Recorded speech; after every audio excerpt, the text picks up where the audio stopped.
Hello everyone, welcome back to the channel.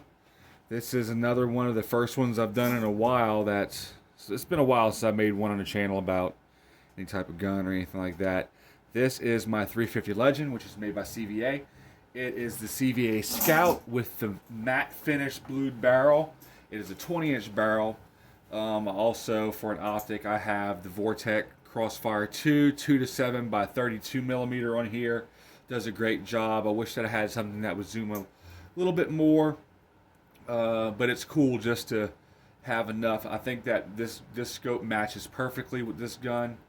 It does everything I need for out to, I would say, definitely every bit of 100 and possibly 50 yards. The gun is capable of more than that, but with this specific scope, I try to keep it within 100. It has been sitting in my gun safe since deer season. I thought that I got 4 with it, but I think it's just 3. I killed a spike buck with I tagged it as a doe because the spikes were under 3 inches. I think the spikes were actually 2 inches about on both sides. I didn't even keep them. I normally keep all the antlers from everything I ever killed, but they weren't even worth keeping. They were just so thin, and I honestly thought the deer was a doe. But in the state of Missouri, if it's a spike with the spikes being shorter than 3 inches, I believe it's 3 inches. It might be 3.5 inches, but I say 3 just to be safe. You can shoot it because honestly, some people hunt with open sights and you can't see that very well, especially the old timers with eyes that aren't so good anymore. They can't see stuff like that. But this is a great gun. I bought it from a local guy. Just, let's see, I would say south of Monroe City. Might be like southeast of Monroe City. It is Shoemates Arms. So if you live in the Monroe City area, look this guy up on not YouTube, on Google. It'll pull right up. He lives out in the middle of nowhere behind an old cemetery. Good old boy. And he got some good prices and he does a good job finding pretty much any ammo you'll need. Tell him that I sent you. Say, Muddy Creek Outdoors sent me. He might not know who I am yet. I don't think I told him I have a YouTube channel. He knows my face. He doesn't know my channel. Also, another good place around there, like I said, all y'all got to support your local mom and pop gun shops, is the Monroe City Hunting Corner. They have some really good deals, lots of ammo that you can't find anywhere else, and I appreciate those people. They're great people there. Tell them I sent you. They know who I am. Anyway, so like I said, it's been since deer season since I've pulled this thing out of the gun safe, and it had a little bit of rust on it, not a whole bunch. Let's see if you can see where it was. So right here it has CVA Scout lasered into the barrel really beautifully. It isn't stamped, it's lasered.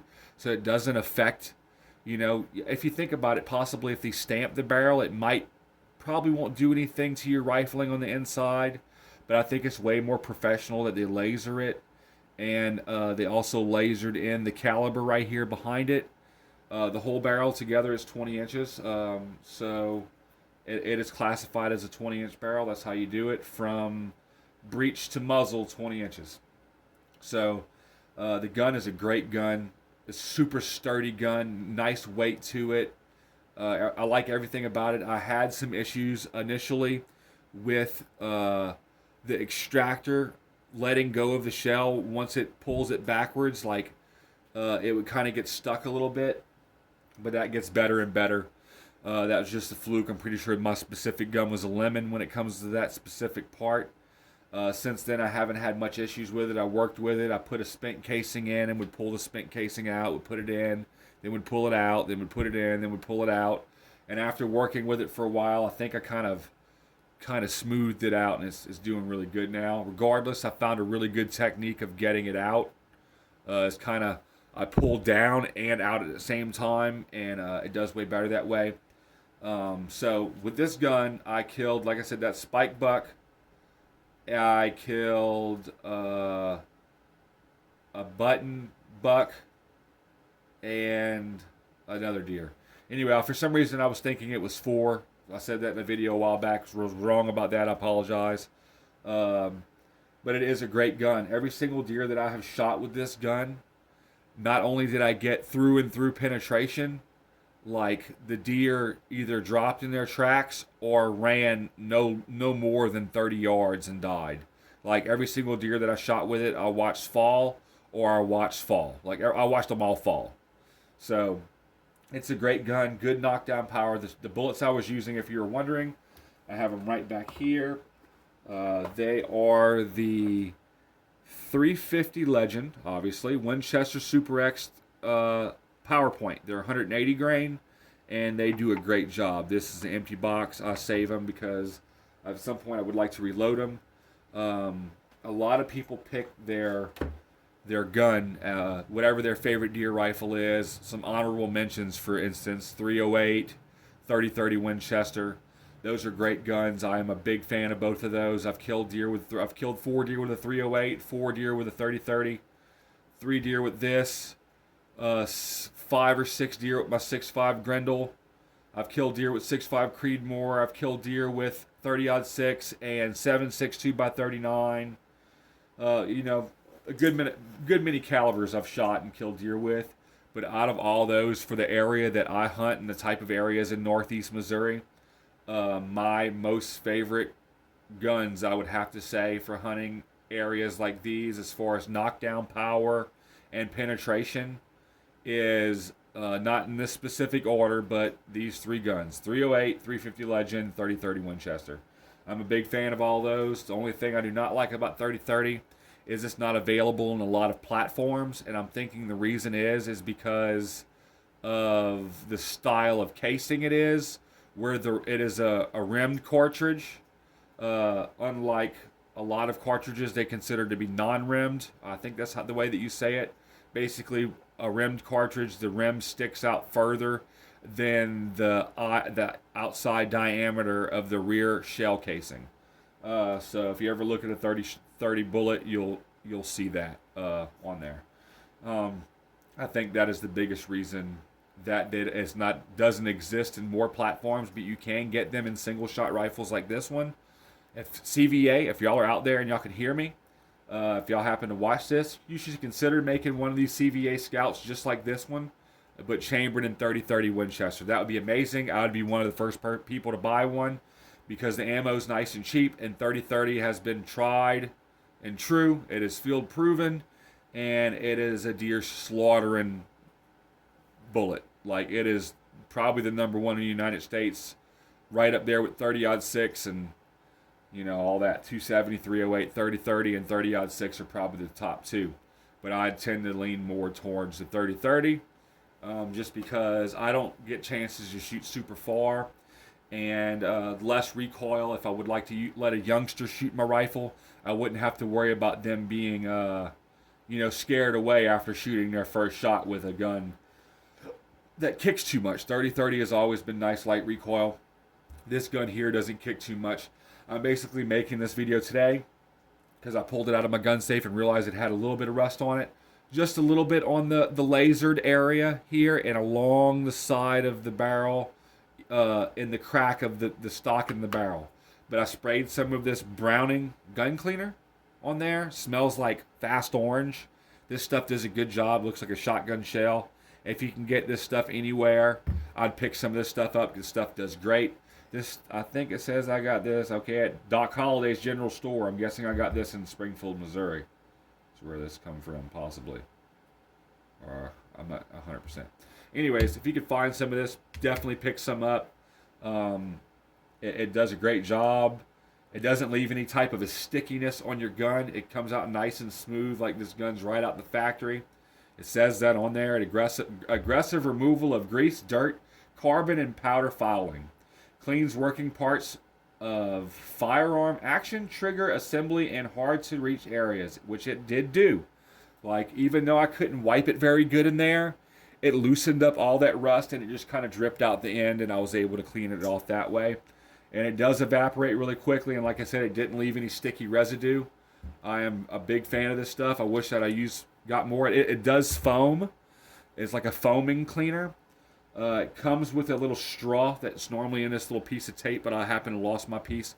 Kind of like some of the WD-40 cans have that little red straw it comes with to make sure you're getting it exactly where you want it. This stuff comes with the same stuff. It does a good job. Like, I'd recommend this for any of the gun owners that have guns that you don't know how to completely take apart, or you don't have the tools to do it. This will help you clean in them areas that you couldn't get to unless you're a gunsmith. So I very much enjoy this stuff. I wish, like I said, wish I'd have been using it before. But hey, I wanted to give y'all a little bit of update. If you do own this gun, they don't rust very much. I don't have most of my guns that I have aren't of any type of trash quality, or what I would consider to be trash or trashy quality. They're just all around good guns, and I am a big fan of this gun. If you do not know, Scout is made by Bergara, which is in Spain, I believe. I think it's Spain. I could be wrong. Might be Italy or something like that, but I do think that it's Spain.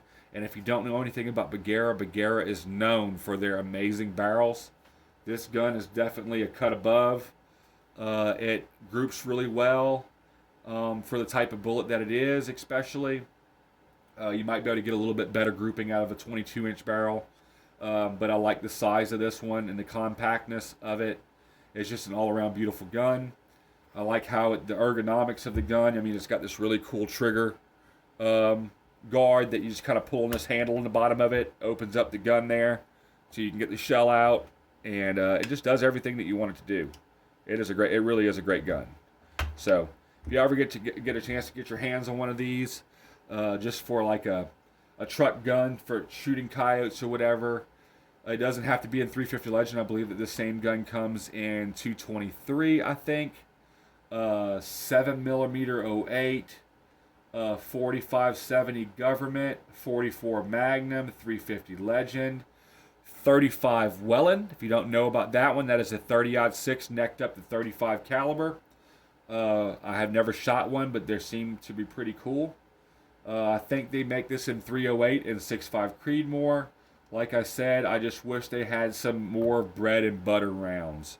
So, like for instance, 30-30 and 30-06. I wish that this was available in.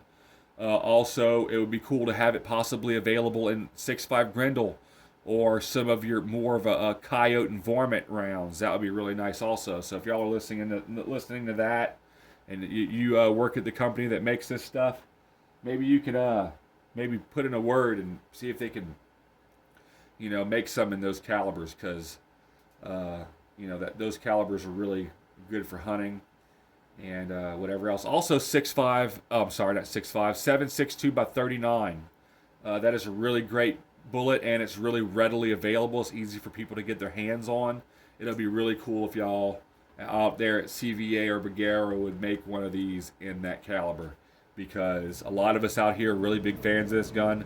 I have some friends that have this gun, not the 350 Legend, but I think that they have, I'm not sure what theirs is. I don't think that it's 350 Legend though. But they love theirs. Hootie Hoo, if you found him on YouTube yet, he shot a couple of these and he's a big fan.